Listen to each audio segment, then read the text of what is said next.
Marcus బాట్లే వెండితెర మాంత్రికుడు అని ఈయనకి పేరు. సో మనకి తెలుగులో కల్ట్ క్లాసిక్స్ అని చెప్పుకునే పాత సినిమాలన్నిటికి కూడా ఈయనే ఫోటోగ్రఫీ. సో ఇలాంటి గొప్ప ఫోటోగ్రాఫర్ గురించి మనకి తెలియజేయడానికి సీనియర్ కోఆర్డినేటర్ కనగల జయకుమార్ గారు ఈరోజు మనతో పాటు స్టూడియోలో ఉన్నారు. ఆయన అడిగి మార్కస్ బాట్లే గారి పనితీరు గురించి, ఆయన గొప్పతనం గురించి తెలుసుకుందాం. హాయ్ సార్, నమస్తే. నమస్తే సార్, కొంతమంది వ్యక్తులు కొన్ని అద్భుతాలను సృష్టించడానికి పుడతారు, అలాగే వాళ్ళు ఆ పని మీదకే వస్తారు, కారణ జన్మలు అంటారు. మార్కస్ బాట్లే గారి గురించి చెప్పుకుంటే ఆయన అలాంటి వ్యక్తే, సినిమా కోసం పుట్టిన వ్యక్తి అనిపిస్తుంది. మార్కస్ బాట్లే ఆయన ఫోటోగ్రఫీ పితామహుడు అని చెప్పుకోవాలి సార్. ఆయన ఫోటోగ్రాఫర్ ఎలాగయ్యాడో అసలు తెలుసుకుంటే చాలా ఆశ్చర్యంగా ఉంటుందండి. ఆయన ఫోటోగ్రఫీ ఎక్కడా నేర్చుకోలే, చిత్రం ఎక్కడా నేర్చుకోలేదు ఫోటోగ్రఫీ. అయితే వాళ్ళ ఫాదరు మిలిటరీలో జాబ్ చేసేవాళ్ళు. సార్, మిలిటరీ నుంచి వాళ్ళ ఫాదర్ వచ్చిన తర్వాత హీ వాజ్ అ డాక్టర్, ఆ డెంటల్ డాక్టర్ అనమాట. డెంటల్ డాక్టర్ అయితే ఈ మామూలుగా పళ్ళకి ఉండేటప్పుడు ఫోటోలు తీస్తారు కదా, ఆ పన్ను ఏ విధంగా ఉంది, ఆ పొజిషన్ అనేది దానికే ఫోటోలు తీస్తారు కదా. సో ఆ డార్క్ రూమ్లో ఆ ఫోటోని కడిగి చూస్తారు ఆ పొజిషన్ ఎట్లా ఉంటుందో అని. సో ఆ డార్క్ రూమ్లో ఈ నెగిటివ్స్ చూసేవాళ్ళంటే ఈయన. ఓకే. తర్వాత గమ్మత్తుగా ఉందని చెప్పి ఒక చిన్న డబ్బా కెమెరా పట్టుకొని ఫోటోలు తీసేవాడంట. ఫోటోలు తీస్తూ ఉంటే ఈ క్లాస్ సరిగ్గా చదువు అబ్బలేదంట. అబ్బకపోతే వాళ్ళు కంప్లైంట్ ఇచ్చారంట, మీ అబ్బాయి కెమెరా పట్టుకొని ఫోటోలు అంటూ తిరుగుతున్నాడు, అది జీవితం అయిపోద్ది, అది దాని కంప్లైంట్ ఇస్తే ఈయనేమో అడిగాడంట. అడిగితే నాకు ఫోటోగ్రఫీ అంటే ఇంట్రెస్ట్ అని అన్నాడంట. సరే, వాళ్ళు టీచర్స్ చెప్పిన దానికి భిన్నంగా ఫాదర్ ఏం చేశాడు, ఒక మంచి కెమెరా కొనిపెట్టి ఇచ్చి ఫోటోలు తీయన్నాడంట. ఇంకాస్త ఎక్కువ ఫోటో తీయమన్నాడంట. ఏంటి, వీడి ఫోటోగ్రఫీ మీద ఎంత ఇంట్రెస్ట్ ఉందో చూడటం కోసం ఫాదర్ టెస్ట్ లాగా అనమాట. అయితే ఆ రోల్లో ఎన్నో ఉంటాయి, ఒక 12, 26 ఎన్నో ఉంటాయి. సో వాటిలో తీస్తే కనీసం ఒక 4 అన్నా బాగా తీస్తాడా లేదో అని ఇచ్చాడంట.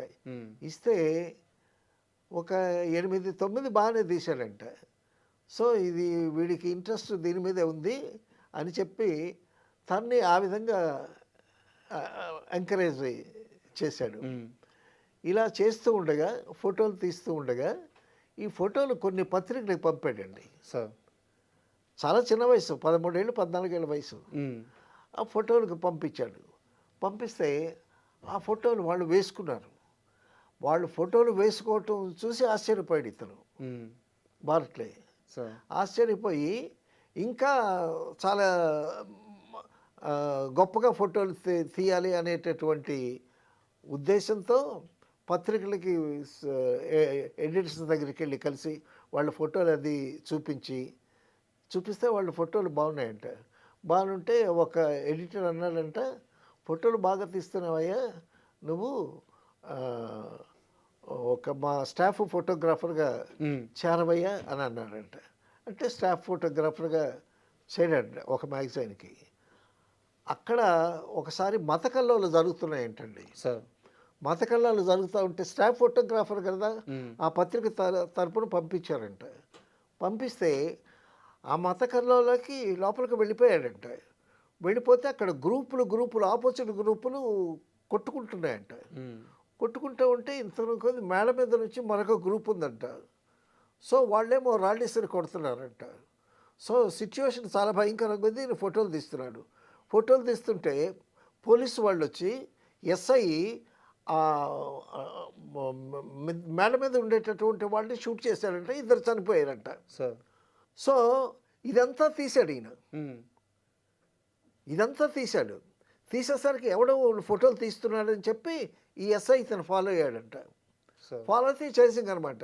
ఈయన గబగబ వెళ్ళిపోయి ఈ ఫోటోలు వాళ్ళ పత్రికా ఆఫీస్కి వెళ్ళిపోయి, ఇలాగ నన్ను వెంటాడొస్తున్నాను పోలీసు, కాబట్టి వెంటనే పంపించేసేయండి అని చెప్తే వాళ్ళు లండన్ పత్రిక పంపించేశారంట. సో చూడండి ఎంత కెలామిటీయో, ఆ కెలామిటీలో ఫోటోలు తీద్దామనేటటువంటి ఇంట్రెస్ట్ ఈయనకి. సో ఆ లండన్ వెళ్ళిపోయిన తర్వాత లండన్ పత్రికల తర్వాత పబ్లిష్ అయ్యాయి. ఈ పోలీసు వెంటబడి వచ్చారు కదా, వచ్చేసరికి ఈయన దగ్గర ఆధారాలు లేవు, వెనక్కి తిరిగి వెళ్ళిపోయాడు. తర్వాత ఆ ఫోటో లండన్ పత్రికలో వచ్చిన తర్వాత వాటికి అద్భుతమైనటువంటి ప్రాచుర్యం వచ్చింది. ఎవరి కొన్నాడు, ఎవరిని కొన్నాడు, ఎవరిని కొన్నాడు అని. అప్పట్లో ఒక స్టిల్ ఫోటోకున్న క్రేజ్, వాల్యూ. క్రేజ్. అవును. అయితే ఈ విధంగా ఉంటుండగా అప్పుడు టాకీ ప్రారంభమయ్యేటటువంటి యుగం. అప్పుడు ఏంటంటే సినిమా ముందు న్యూస్ రీల్స్ వేసేవాళ్ళు, సార్ న్యూస్ రీల్ వేసేవాళ్ళు. ఆ న్యూస్ రీల్ అయిన తర్వాతే మెయిన్ సినిమా వేసేవాళ్ళు. గుర్తుందా మీకు? అట్ట సినిమా చూసారా మీరు? నేను అట్ట చూస్తాను సార్. తెలుసు. కాకపోతే అయితే ఈ అడిగారంట ఇది ఫోటోలు గిట్టాలని చూసి, అబ్బాయి నువ్వు ఎప్పుడైనా మూవీ కెమెరా తెలుసా నీకనంట. అన్నాడంట. అంతవరకు మూవీ కెమెరా తెలీదు, బట్ తెలుసు అన్నాడు. తెలుసు అన్నాడు. తెలుసు అనేసరికి సరేరా మాకు నువ్వు కావాలి, నీ మ్యాగజైన్స్లో ఇలిస్ట్రేటివ్ వీక్లో వాటిలో వీటిలో అద్భుతంగా తీస్తా, నీ ఛాయాచిత్రాలు అద్భుతంగా ఉన్నాయి, నువ్వురా అని చెప్పి ఈ news reel, Indian government news reels అవి. సో వాటికేమో వచ్చాడంట. వచ్చి మూవీ కెమెరా ఇచ్చాడంట. ఇది అబ్బాయి ఈ కెమెరా నువ్వు వాడుకోవాలి అది ఇది అని చెప్తే ఈ కెమెరా చూశాడంట. అప్పటి వరకు మూవీ కెమెరా చూడని కూడా చూడలేదంట. అప్పుడు ఈ కెమెరా తీసుకుని ఆ పత్రిక వాళ్ళకి తెలియకుండా బాంబేలో మరొక ఆయన, ఒక ఆయన నెల్సన్ ఎవరో పేరు, ఆయన దగ్గరికి వెళ్ళి దాని మెలకువలు తెలుసుకున్నాడంటే. మెలకువలు తీసుకుని వచ్చిరాని దాంతోనే తీశాడంటే. ఆ న్యూస్ రీల్స్ కూడా అద్భుతంగా వచ్చాయంటే. సో ఆ విధంగా తను కెమెరామెన్ అయ్యాడు. అక్కడి నుంచి మళ్ళీ సినిమా మెయిన్ సినిమాలకి. తర్వాత అక్కడ బాంబేలోనే కొన్ని కంపెనీలు ఉన్నాయి, ఆ కంపెనీలో పనిచేశాడు. ఈ న్యూస్ రీల్స్ తర్వాత ఈ ప్రైవేటు ప్రోగ్రామ్స్ అట్లాంటివి సినిమాలే కాదు. సో అక్కడ పనిచేసి అక్కడక్కడ అసంతృప్తిగా ఉండటంతో అక్కడి నుంచి జంప్ అయి మెడ్రాస్ వచ్చాడు ఆయన. మెడ్రాస్ వచ్చిన తర్వాత ఏవిఎం సంస్థకి వెళ్ళాడు. ఏవిఎం సంస్థలో కెమెరామన్గా చేరాడు ఆయన. అప్పటికి నేర్చుకున్నాడు, బాగా స్టడీ చేశాడు. తర్వాత ఈ ఫోటోగ్రఫీ మీద మ్యాగజైన్స్ అన్ని చదువుకున్నాడు. ఎక్కడ గురువుతో ఉండేటటువంటి ప్రాక్టికల్ నాలెడ్జ్ కాదు, ఆయన స్వతసిద్ధంగా ఆయన ఇంట్రెస్ట్ కొద్దీ నేర్చుకున్నది. చదువు వెనకబెట్టి ఈ ఫోటోగ్రఫీ మీద అదే బాగా కృషి, అదే తపన. సో ఆ విధంగా చేసిన తర్వాత మెడ్రాస్ వచ్చి ఏవిఎంలో చేరాడు. నెల జీతానికి చేరి ఏవిఎంలో ఫస్ట్ సినిమా తిరువళ్ళవారని అద్భుతమైనటువంటి సినిమా అండి. తిరువళ్ళవార అనేటటువంటి సినిమాకి ఫోటోగ్రఫీ చేశాడు. ఫోటోగ్రఫీ చేసిన తర్వాత అప్పుడు ఒక సినిమా చేస్తే సౌత్ లాంగ్వేజెస్ అన్నీ మెడ్రాస్లో ఉండేవి కదా. ఒక సినిమా చేసి అందరికీ చూపించేవాళ్ళు. ఇటు మలయాళీస్, తమిళియన్స్, తెలుగు వాళ్ళు అందరూ కలిసి ఉండేది కదా సినిమా ఫీల్డ్ మెడ్రాస్లో. సో అద్భుతంగా ఉంది ఫోటోగ్రఫీ. అప్పుడు నాగిరెడ్డి గారు ఆయన్ని ఇన్వైట్ చేశారు. నాగిరెడ్డి గారు, చక్రపాణి గారు, వీళ్ళు చక్రపాణి గారు, నాగిరెడ్డి ఎక్కడ ఒక మంచి టెక్నీషియన్ ఉంటాడో అని ఎదురు చూస్తున్నారు. వాళ్ళ స్టూడియోకి పర్మనెంట్గా కావాలి కదా. సో అప్పుడు ఆయన్ని తీసుకొస్తే ఆయన స్వర్గసీమ, పాతాళ భైరవి, మాయాబజారు ఇటువంటి అద్భుతమైనటువంటి సినిమాలు చేశాడు. ఫోటోగ్రఫీ అంటే, మూవీ కెమెరా అంటే తెలియనటువంటి వాడు, ఫోటోగ్రఫీ ఎక్కడా నేర్చుకున్నటువంటి ఒక కుర్రాడు. ఆ కుర్రాడు స్వయం కృషితో ఫోటోగ్రఫీ మీద ఆ ఇంట్రెస్ట్ డెవలప్ చేసుకొని అసలు ఫోటోగ్రఫీకి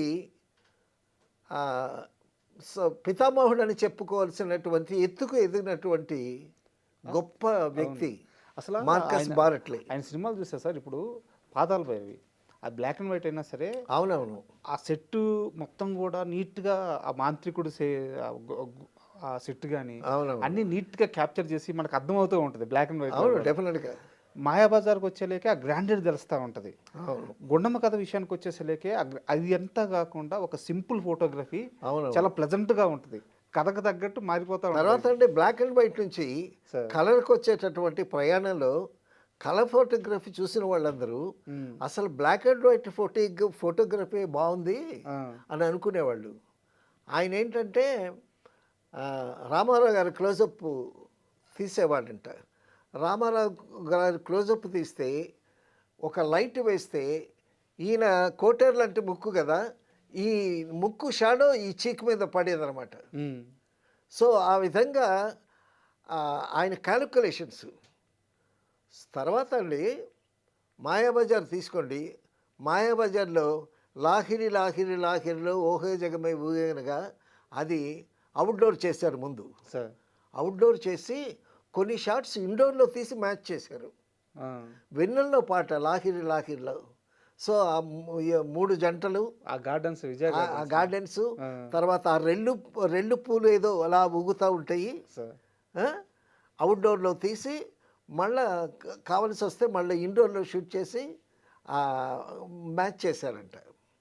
తర్వాత ఈయన ఫోటోగ్రఫీ చేసి ల్యాబ్కి వెళ్ళి చూసేవాడంట, టెస్ట్ చూసేవాడంట ఎలా వచ్చిందని. ఉమ్.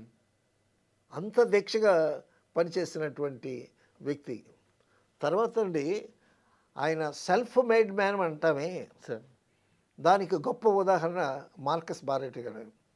ఎంత ఎత్తుకు ఎదిగిపోయాడంటే ఆయన తెలుగులో బ్లాక్ అండ్ వైట్లో క్లాసిక్స్ అన్నీ ఆయన తీసాడని చెప్పుకున్నాం. అవును. తర్వాత రామానాయుడు గారు రాముడు భీముడు తీశాడు. ఉమ్. తీసి చాలా అద్భుతంగా వెళ్ళింది. దాన్ని నాగిరెడ్డి గారి ఆధ్వర్యంలో కలిసి చేసినటువంటి సినిమా హిందీలో తీద్దామని రామన్ శ్యామని పెట్టి దిలీప్ కుమార్ని బుక్ చేశారు. సార్.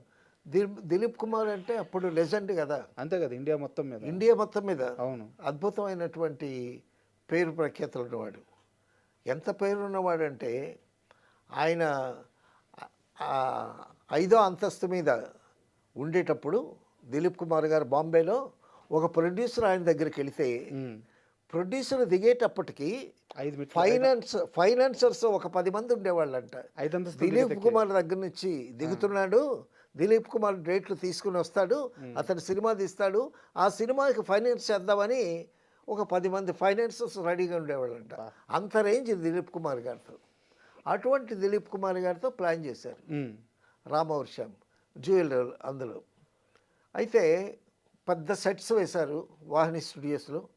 సెట్స్ వేసిన తర్వాత ఒక పెద్ద సెట్టు, ఆ సెట్కి లైటింగ్ చేయటానికి బారెట్లే గారు వచ్చారు. బారెట్లే గారు వచ్చి మొత్తం సెట్ అంతా లైటప్ చేసి, అప్పుడు నిచ్చెనలు ఉండే మీద ఆ బార్స్ మీద పెద్ద పెద్ద లైట్స్, సీనియర్స్ ఇంత లైట్లు ఉండేవండి. సార్. ఒక్కొక్క లైట్ మోసుకుని ఆ లైట్ మ్యాన్ వెళుతుంటే ఆయన్ని చూసి బిత్తరపోయేవాళ్ళం మేము. అంత బరువైన లైట్ మోసుకొని అక్కడ క్రెడిల్ మీద ఫిక్స్ చేయటం అనమాట. చిన్న కష్టమా సార్? ఎంత కష్టం అది. అందుకే మెడ్రాస్ షూటింగ్లో జరిగేటప్పుడు లైట్ మ్యాన్కి రే వాళ్ళు ఎంత తింటే అంత పెట్టండి రా నాన్ వెజిటేరియన్ అనేవాళ్ళు ప్రొడ్యూసర్స్. తర్వాత ఒక షెడ్యూల్ అయిపోయిన తర్వాత అండి ఈ లైట్ మ్యాన్కి వాళ్ళందరికీ ఒక హీరో ఒక 10,000 ఇచ్చి సెలబ్రేట్ చేసుకుంటూ అనేవాళ్ళు. అంత కష్టం చూశారు వాళ్ళు. ఎవరు సార్ హీరో? చాలామంది సార్. చాలామంది హీరోలు, చాలామంది కెమెరామెన్లు కూడా. ఒక 15 రోజులు షూటింగ్ షెడ్యూల్ అయిందనుకోండి, 15 రోజులు కష్టపడ్డారు, ఒక 10,000 ఇచ్చి ఈ సెలబ్రేట్ యువర్ సెల్ఫ్ అని కెమెరామెన్లు కూడా ఇచ్చేవాళ్ళు, కెమెరా అసిస్టెంట్స్కి. సార్. సో సరే లైటప్ చేశాడండి. టోటల్ ఫ్లోర్, పెద్ద ఫ్లోర్ కదా వాహిని స్టూడియోలో, ఆ ఫ్లోర్ అంతా లైటప్ చేయటానికి 2-3 గంటలు పట్టింది బారెట్లే గారికి. 2-3 గంటలు పట్టింది. పట్టిన తర్వాత దిలీప్ కుమార్ గారు రావాలి సార్. సో వెయిట్ చేస్తున్నారు. చాలాసేపు వెయిట్ చేశారు బారెట్లే గారు. ఇంతలోకి దిలీప్ కుమార్ వచ్చాడు. దిలీప్ కుమార్ 4లో ఎంటర్ అవ్వగానే ఈయన లేచి ప్యాకప్ అని చెప్పి వాకౌట్.